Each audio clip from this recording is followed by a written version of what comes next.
కాపు ఉద్యమ నేత ముద్రగడ పద్మనాభం ఒంటరి కాదని, ఆయన వెనుక కాపు జాతి అంతా ఉందని కాపు సంఘాల ప్రతినిధులు ప్రభుత్వానికి హెచ్చరించారు. ప్రభుత్వం ఇచ్చిన హామీలు నెరవేర్చమంటూ ఆయన చేస్తున్న దీక్షలో ముద్రగడకు ఏమైనా జరిగితే దానికి ప్రభుత్వమే బాధ్యత వహించాలని సూచించారు. కాపులకు ఇచ్చిన హామీల్ని నెరవేర్చేందుకు ప్రభుత్వానికి 2 రోజుల గడువిచ్చిన నేతలు లేని పక్షంలో తీవ్ర పరిణామాలు ఎదుర్కోవాల్సి వస్తుందని హెచ్చరించారు. కాపు ఉద్యమ నేత ముద్రగడ పద్మనాభం దీక్ష, కాపు రిజర్వేషన్ల పోరాటం, భవిష్యత్ కార్యక్రమాన్ని చర్చించేందుకు కాపు జాతికి చెందిన ప్రముఖులు సమావేశమయ్యారు. సినీ దర్శకుడు దాసరి నారాయణరావు, నటుడు, మాజీ కేంద్ర మంత్రి చిరంజీవి, వైఎస్ఆర్సీపీ నేతలు బొత్స, అంబటి, దాడిశెట్టి రాజా, కురసాల కన్నబాబు, కాంగ్రెస్ నేతలు పల్లంరాజు, సి రామచంద్రయ్య హాజరయ్యారు. ముద్రగడ దీక్ష అనంతర పరిస్థితులను ఈ సమావేశంలో క్షుణ్ణంగా చర్చించారు. ప్రభుత్వ తీరును తీవ్రంగా తప్పుపట్టారు.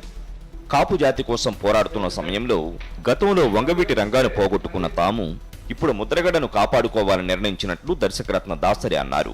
ఆయనకు ఏమైనా జరుగుతుందేమోనన్న భయంతో సమావేశాన్ని ఏర్పాటు చేశామన్నారు. ప్రభుత్వం ముద్రగడ, కాపు జాతి పట్ల చూపిస్తున్న వివక్ష చాలా బాధాకరంగా ఉందన్నారు. ఈ పోరాటంలో ముద్రగడ ఒంటరి కాదన్న దాసరి ఆయన వెనుక మేమున్నామని ఏకకంఠంతో చెప్పారు.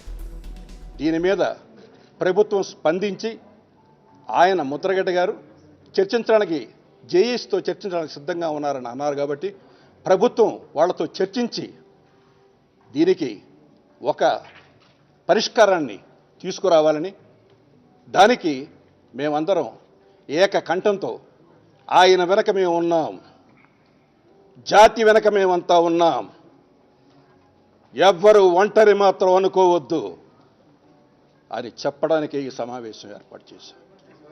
ప్రభుత్వానికి వదిలేస్తున్నాం. 2 రోజుల తర్వాత ప్రభుత్వం తీసుకునే నిర్ణయాల మీద మా నిర్ణయాలు ఆధారపడి ఉంటాయి. ముద్రగడ పద్మనాభం దీక్ష పట్ల ప్రభుత్వం వ్యవహరిస్తున్న తీరు చాలా అప్రజాస్వామికమన్నారు మరో కాపు నేత చిరంజీవి. ముద్రగడ దీక్షకు దిగిన 2 గంటల్లో ప్రభుత్వం అయోమయ పరిస్థితి కల్పించారని చిరంజీవి విమర్శించారు. ముద్రగడ పద్మనాభం చేస్తున్న పోరాటం అదనపు కోర్కెలు, కొత్త డిమాండ్లు కావన్నారు. ఎన్నికల సమయంలో ఏమి చేస్తామని హామీలు ఇచ్చారో ఎన్నికల సంఘానికి అఫిడవిట్ గా సమర్పించింది అమలు చేయమని ముద్రగడ డిమాండ్ చేస్తున్నారని చిరంజీవి చెప్పారు. ముద్రగడకు జరగరానిదేమైనా జరిగితే అందుకు ప్రభుత్వమే నైతిక బాధ్యత వహించాలని హెచ్చరించారు.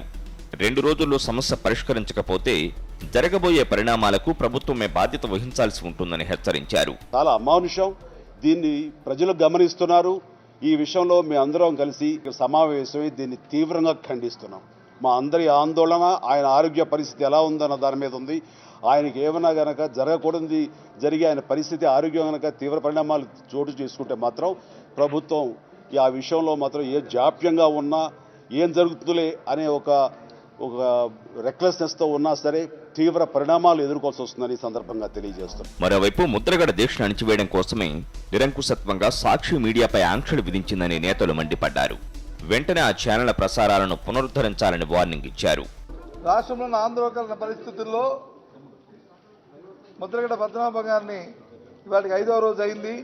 ఒక సామాజిక అంశం మీద ఆయన వచ్చి పోరాటం చేస్తుంటే ఆయన అప్రజాస్వామ్యంగా ఆయన్ని తీసుకువెళ్ళి నిర్బంధించి తరుణంలో ఆయన ఆరోగ్యానికి ఆందోళన వ్యక్తపరుస్తూ పెద్దలందరం కూడా ఇవాళ ప్రముఖులందరూ కలవడం జరిగింది.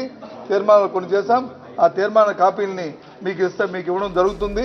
రాష్ట్ర ప్రభుత్వం సృష్టిస్తున్న ఉద్రిక్తతలను తొలగించి ఆయన కోరిన విధంగా జేఏసీ ద్వారా చర్చలు జరిపి దీక్షను విరమింపజేయాలని కాపు సంఘాల నేతలు డిమాండ్ చేశారు. లేని పక్షంలో భవిష్యత్ కార్యాచరణను త్వరలోనే ప్రకటిస్తామన్నారు.